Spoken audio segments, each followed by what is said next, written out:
Merci beaucoup, Monsieur le Président.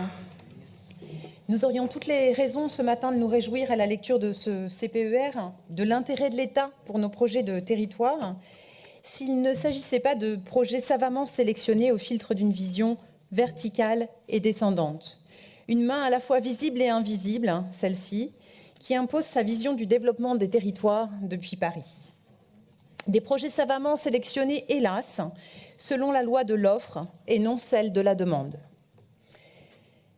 Où sont les réponses aux spécificités et aux besoins d'investissement pour une vraie transition écologique dans la première région agricole d'Europe, de la première région pour sa façade littorale?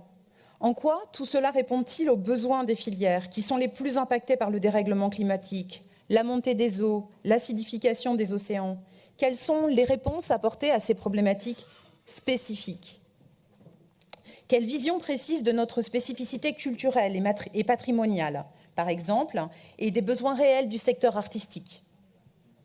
Bien sûr, il faut engager l'État à contractualiser avec la région pour soutenir la valorisation du patrimoine et du matrimoine, bien sûr, au premier rang desquels les langues régionales. Mais ce qu'on nous propose ici, ce sont des investissements prioritairement ciblés sur des vitrines de l'action de l'État en région. Des lieux surtout susceptibles de diffuser partout la même programmation. Qu'en est-il du soutien aux femmes et aux hommes qui ont fait et font vivre la diversité et la richesse artistique, patrimoniale, culturelle, partout sur nos territoires?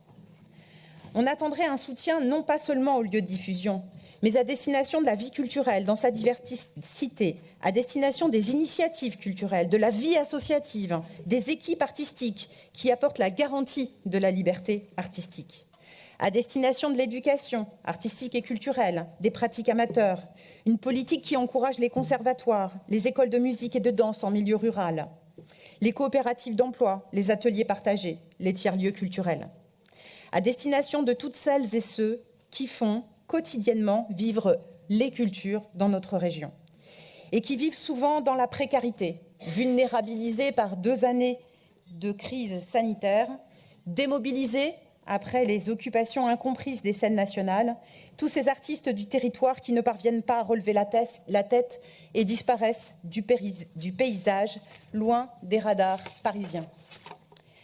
Au chapitre de l'égalité des droits également, les priorités de l'État ne sont pas celles des urgences de notre territoire. Évidemment, nous nous réjouissons de cet argent public investi pour financer un observatoire, des lieux d'hébergement pour les victimes. Mais qu'en est-il du soutien au secteur associatif, celui qui œuvre quotidiennement à la prise en charge juridique et psychologique des victimes de violences sexistes et sexuelles? Comme par exemple le réseau des CIDFF, qui partout sur nos territoires compte ses sous pour recruter et pour remplacer les départs à la retraite. Par ailleurs, pourquoi ne pas associer l'État et la région pour une vraie politique préventive en matière de violences sexistes et sexuelles? Des campagnes de sensibilisation, de l'éducation à la diversité, des actions concrètes pour ouvrir les imaginaires des jeunes filles et des jeunes garçons. Ce matin, une seule question: où est passé le monde d'après? Et une réponse s'impose.